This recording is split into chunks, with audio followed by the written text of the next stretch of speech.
চলতি বছরের মে মাসে দেশে আনুষ্ঠানিকভাবে স্যাটেলাইট ইন্টারনেট সেবা দেওয়া শুরু করে স্টারলিংক। দ্রুত বাড়ছে প্রতিষ্ঠানটির গ্রাহক সংখ্যা।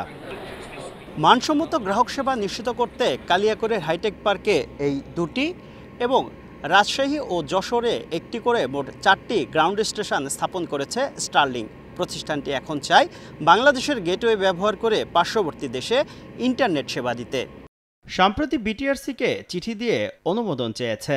খাত সংশ্লিষ্টরা বলছেন, বর্তমানে ভুটানের গ্রাহকদের সিঙ্গাপুরের গ্রাউন্ড স্টেশনের মাধ্যমে ইন্টারনেট সেবা দিচ্ছে স্টারলিংক, যা ব্যয়বহুল আবার লেটেন্সি অনেক বেশি। চিঠিতে সামিট ফাইবার অ্যাট হোম ও বাংলাদেশ সাবমেরিন কেবল কোম্পানি থেকে আইপিএলসি এবং আনফিল্টার্ড আইপি ব্যান্ডউইথ কিনে বাংলাদেশের গেটওয়ে থেকে সিঙ্গাপুর ও ওমান পপে ডাটা পরিবহন করার অনুমতি চায় প্রতিষ্ঠানটি। বিদেশি গ্রাহকদের জন্য যে আন্তর্জাতিক লিঙ্কটি যাবে, স্টারলিংক চায় সেখানে সরকার কোনো ফিল্টার বা ব্লক করবে না। তবে বাংলাদেশি ব্যবহারকারীদের ইন্টারনেট সেবা স্থানীয় আইআইজি হয়ে যাবে এবং আইন অনুযায়ী সব ধরনের নিরাপত্তা, ফিল্টারিং ও কন্টেন্ট ব্লকিং মানা হবে।